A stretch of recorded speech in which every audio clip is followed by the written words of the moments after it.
The news hour, coming to you live from the studios of Hitzafrik Radio and TV. Stay tuned. Download the tuning app onto your mobile phone today and catch up on all the latest news from Hitzafrik Radio. Broadcasting live on modern Ghana and our website www.hitzafrikradio.org. Hitzafrik Radio News Hour live.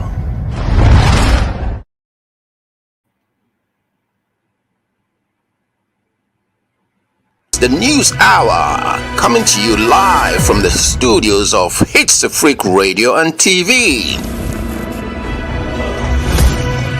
Stay tuned.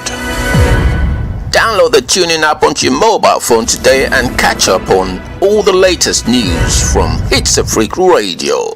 Broadcasting live on modern Ghana and our website www.hitzafrikradio.org. Hitzafrik Radio News Hour live.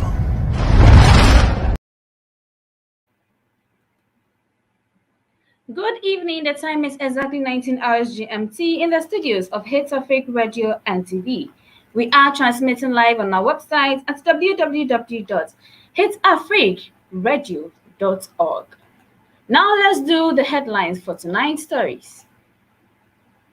Takrade Delight robbery. Suspect shot dead. Another arrested. GAMLS eloquies members on World Medical Laboratory Day. Police scatter NPP grassroots press conference at Ablekuma. Dr. Kweku Otin gift Kwame Eugene Tier Rubber Range Rover. These and many other stories I bring your way this evening. Stay tuned as we do the news in details. The news hour, coming to you live from the studios of Hitzafrik Radio and TV. Stay tuned. Download the tune. You're still logged on to Hitzafrik Radio and TV. My name is Abna Ahinie. Now let's do the news in details. Takrade Delight robbery. Suspect shot dead. Another arrested. A 30-year-old man identified as Shankiki, suspected to be part of a 4-member gang who robbed a couple at Takrade Market Circle, has been gunned down. DSP Olivia Adiku, Western Regional Police Public Relations Officer, says a confrontation issued between the police and the suspects around 8 p.m. on Wednesday, April 14, 2021. This was when a team of officers from the Western Regional Criminal Investigations Department, CID, together with Accra Regional SWAT personnel, followed intelligence received on the suspect. According to DSP Adiku, police closed in on the suspect at Elmina along the Cape Coast Takrade Road.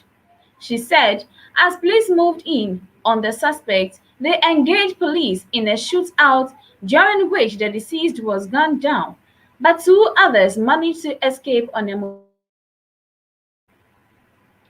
Another motorbike, blue in color, with registration number M-20 GW6060 with the last 0 to read GW606, was recovered from the scene. The police later located the hideouts of the suspects, where a search was conducted.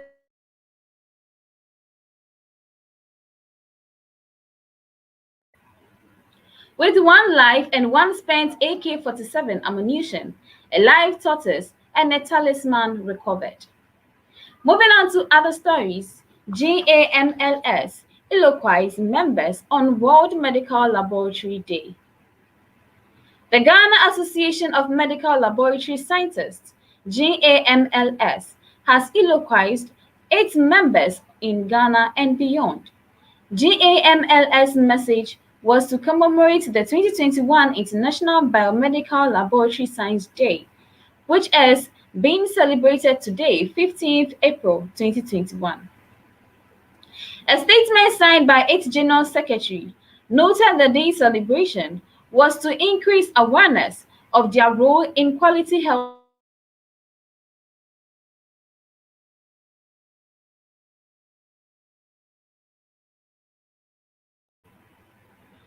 under the theme Testing Time.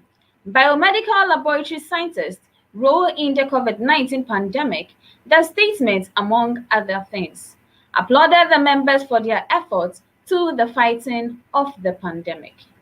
They also paid a glowing tribute to their member, John Kumar of the Wajabawe Municipal Hospital, who has succumbed to the deadly disease. Not forgetting other health professionals who have also put their lives on the line amid the pandemic despite delayed motivational packages. Into the three after passing over a ramp with speed.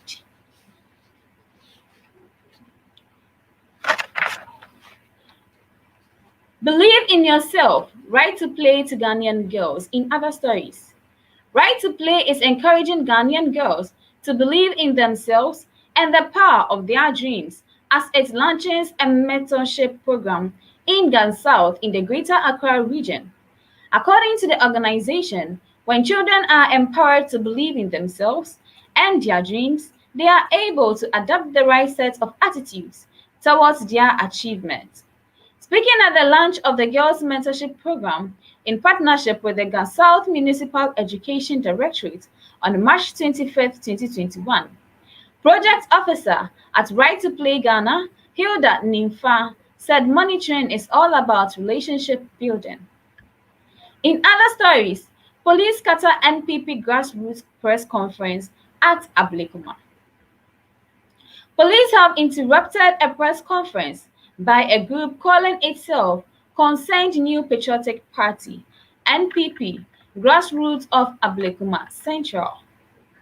The incident, which led to the manhandling of some youth and destruction of chairs and canopies, occurred at the party's constituency office at Flamingo Liberio.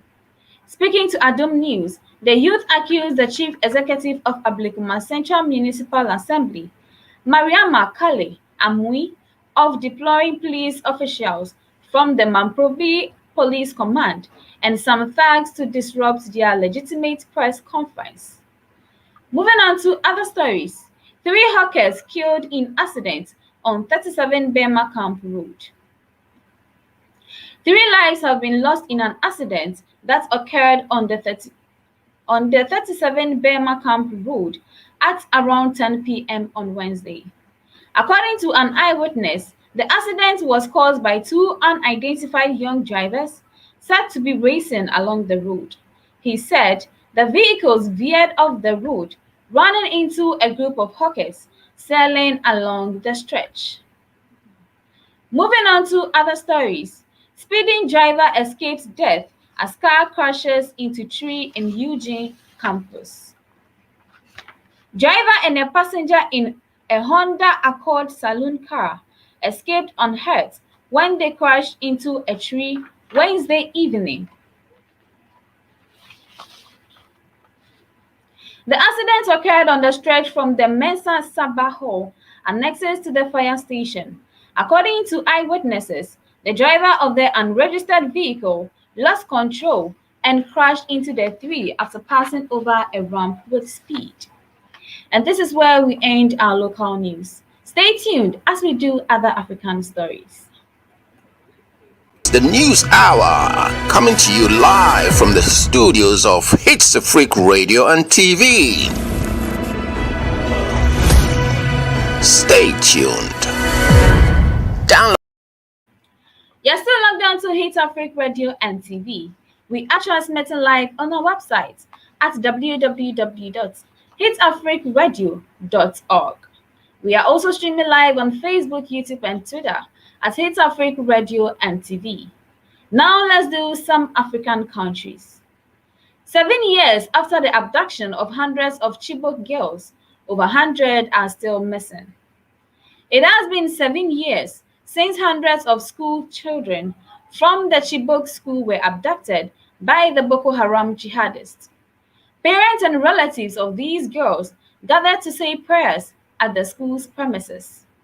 Several more kidnappings of school children have since occurred, resulting in the closure of hundreds of schools in the region, which already has a notably low literacy rate and school enrollment. On April 14, 2014, Boko Haram gunmen seized 276 girls aged between 12 and 17 from the government girls' senior secondary school in the remote town of Chibok in Borno State. The rights group added that there had been at least 5 mass abductions of school children in northern Nigeria since December, and the threat of further attacks had led to the closure of about 600 schools in the region. Osai Ajigo, the director of Amnesty International Nigeria, stated, "Whatever authorities are doing to tame this tide, it is not working."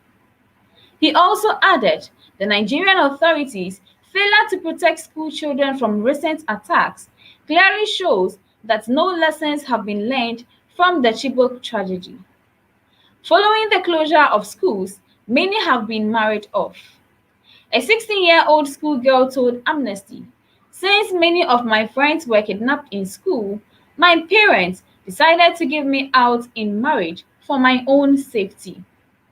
The UN Chiefs Fund, UNICEF, has estimated a total of about 10.5 million children between the ages of 5 and 14 being out of school in Nigeria.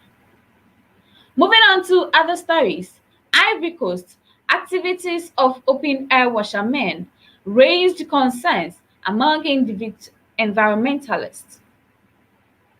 Open-air laundry in Banco River in the center of Abidjan, Ivory Coast raises concern among environmentalists. The Banco Park in Ivory Coast is the second largest natural reserve in the world, located in the center of the capital, Abidjan. The Shield of Greenery acts as a defense against erosion. In the heat of forest in the Banco River, which has been transformed into a giant open-air laundry, these makeshift washers, commonly called faniscos, are mostly from neighboring countries. From 6 a.m. local time, the faniscos walk from door to door, collecting laundry in houses of the surrounding neighborhoods of Yapanga, Atekobe, and Abubu. It is the only way Ben has been making a living. "I got married because I earn money from this job. There are a lot of people who earn money and open shops." When you save 200,000 FCFA, $370 or $300,545, you go to Mali to show your parents. Ben Laji, a washerman, told our respondent, Mma Kamara. Detergents and homemade soap are essential about uncontrolled products used by the fanicles, but the product breaks their health. The washers, as well as their clients, are exposed to health problems such as typhoid fever, hepatitis, and cholera. Another visible impact is on the environment, with the Ebre Lagoon having already lost more than 1/10 of its surface area over the past 3 decades. Professor Osei Bernard Yapo is the Deputy Director of the Ivorian Anti-Pollution Center, CIAPOL. He said the activity is having a negative impact on the environment. All these residues of products are poured into the lagoon and damages the environment. So, the activity of the fanicles also have a negative impact on the quality of the water in the Embry Lagoon. In terms of the chemical elements that are cleaned and that will accumulate directly in the lagoon environment, Professor Yapo said, "Water pollution in Ivory Coast, and particularly in the Embry Lagoon, is increasing. The most badly affected is that of sewage and domestic waste, which represents about 37,000 tons per year." According to the Ivorian Anti-Pollution Center, measures are being taken by the government to curtail the degradation of Embry Lagoon, Kamara reports. And this is where we end our African story. Stay tuned as we do some world news. The News Hour, coming to you live from the studios of Hitzafrik Radio and TV. Stay tuned. You're still logged on to Hitzafrik Radio and TV. We are transmitting live on our website at www.hitzafrikradio.org. We are also streaming live on Facebook, YouTube, and Twitter at Hitzafrik Radio and TV. Now let's do some world news. Historic first vote in U.S. Congress to right the wrongs of slavery. Late Representative John Conyers DeMitch first introduced the U.S. Slavery Reparations Bill in 1989. A U.S. Congressional Committee on Wednesday passed a bill to provide financial compensation for the wrongs of slavery in the United States, a historic first vote in the country still marked by the racial discrimination. It was first introduced by the late Representative John Conyers DeMitch in 1989 and had never advanced to a committee vote until Wednesday. The bill was passed by the House Judiciary Committee by a vote of 25 to 17, with all Democrats voting in favor and all Republicans against it.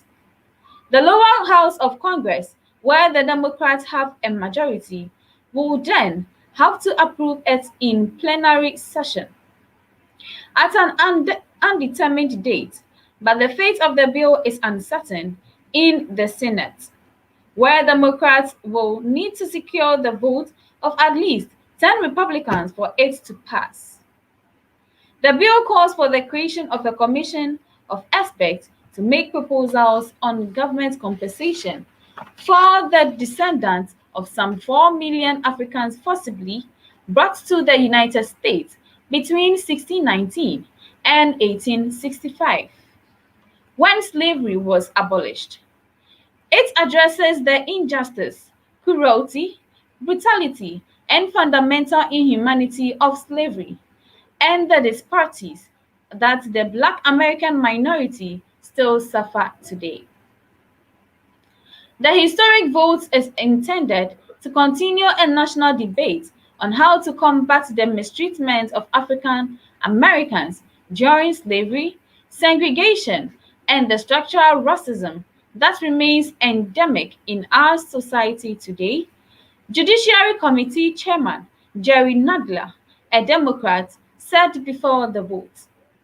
African American Democrat Sheila Jackson Lee implored her peers not to ignore the pain, the history, and the wisdom of this committee. President Joe Biden, also a Democrat, who met Tuesday with African American members of Congress, has pledged to support the bill, she said. But Republican members of the committee, while acknowledging the brutality of slavery, opposed the legislation. It takes us away from the important dream of judging someone on the content of their character and not the color of their skin, said Republican Representative Chip Roy. The legislation, first drafted nearly 30 years ago, has become central again since the death of several African Americans in police actions prompted the U.S. to look more closely at its slave-owning past and the multiple discrimination suffered by the Black minority, which makes up nearly 13% of the population. The vote came as a white police officer is on trial in Minneapolis, accused of killing a Black man in his 40s, George Floyd, who has become a global symbol of victims of police violence. Despite the advances made in the fight for their civil rights in the 1960s, African Americans still have lower levels of education, poorer social security coverage, and shorter lives than whites. They are also disproportionately incarcerated compared to the rest of the U.S. population. In 2019, the median annual income of a Black household was $43,771, compared with $71,664 for a white household, according to official statistics. A group of 13 experts will have to make proposals for compensation for the institution of slavery and racial and economic discrimination against African Americans. These experts must make recommendations on how to calculate this compensation, what form it should take, and who should be eligible. The issue of compensation had been raised by several candidates in the 2020 Democratic primary as part of the broader debate on racial inequality and income disparities. Prior to a decision at the federal level, the issue of reparations has already been addressed at the local level. The small city of Evanston, near Chicago, became in March the first to decide to compensate its Black residents with $10 million over the next 10 years. Qualifying residents will receive $25,000 each to help finance their home loans or renovations. And in 2019, students at the prestigious Georgetown University in Washington, D.C., symbolically approved the creation of a fund to benefit the descendants of slaves sold in the 19th century by the Jesuits who founded the institution. Bowling has found long-standing resistance in the U.S. to reparations to descendants of slaves divided along racial lines. Only 29% of Americans voiced support for paying cash reparations, according to an Associated Press NORC Center for Public Affairs research poll taken in the fall of 2019. Most Black Americans favored reparations, 74%, compared with 15% of white Americans. Moving on to other stories, Bolivian minister took bag stuffed with $20,000. Police in Bolivia have arrested the Minister for Rural Development and Land, Edwin Characayo, for allegedly accepting a $20,000, 14,500 pounds bribe. Officers said he was caught on video taking a bag full of money in La Paz city center, but his lawyer said Mr. Characago did not accept it. He said his client had been set up. Interior Minister Eduardo del Castillo said Mr. Characayo has used his position to benefit certain people in the acquisition and clearing of land. He alleged that Mr. Characayo has promised to transfer ownership of a farm in the Santa Cruz region to a group of individuals in exchange for the money. President Luis Arce, who has been in power since November, said that our government will not cover up any corruption, no matter who commits it. Mr. Edwin Characayo was arrested and will have to face justice. That's the correct way, the president added. Mr. Characayo had been in the post since December. President Arce has asked Mr. Characayo's predecessor for alleged nepotism and influence peddling. The issue of land ownership is a sensitive one in Bolivia, which is predominantly rural. And this is where we end our world news. Stay tuned as we do entertainment news. The News Hour, coming to you live from the studios of Hitzafrik Radio and TV. Stay tuned. You're still logged on to Hitzafrik Radio and TV. We are transmitting live on our website at www.hitzafrikradio.org. Also, we are streaming live on Facebook, YouTube, and Twitter at Hitzafrik Radio and TV. Now let's do some entertainment news. Equiapin Polo's son sent her emotional message after her conviction. Son of Equiapin Polo, Mudassir Mohammed Yakubu, has taken to social media to grieve his mother's conviction. An Accra Circuit Court had convicted Polo per her own guilty plea for posting a nude photo of herself and her son to mark his 7th birthday. Following news of her conviction, many have expressed empathy towards Mudassir on how his mother crime has and will affect him. But the lad took to his Instagram page to eloquize his mother and shower profound love on her. Moving on to other stories, Dr. Kweku Otin gifts Kwame Eugene tear rubber Range Rover. Kwame Eugene is now one of the Range Rover's owners in Accra. Thanks to Dr. Kweku Otin, the Ghanaian business mogul gifted Kwame Eugene the expensive ride following the relationship between the two. The Open Gate singer has been serving as a brand ambassador to one of the products produced by Dr. Kweku Otin Company. Receiving the white Range Rover Vela presented today, Eugene said, "Thank you to Mr. Kweku Otin. I appreciate this gift, Daddy. Hashtag Adonko Next Level. We are about to explode the brand cry." Watch the moment the rock star received the car in the post on your screen, which has gathered over 45,000 views on Instagram. With more than 700 comments within 3 hours, as fans and celebrity friends of the singer congratulate him. Actor James Gardner wrote, "There's even more to come.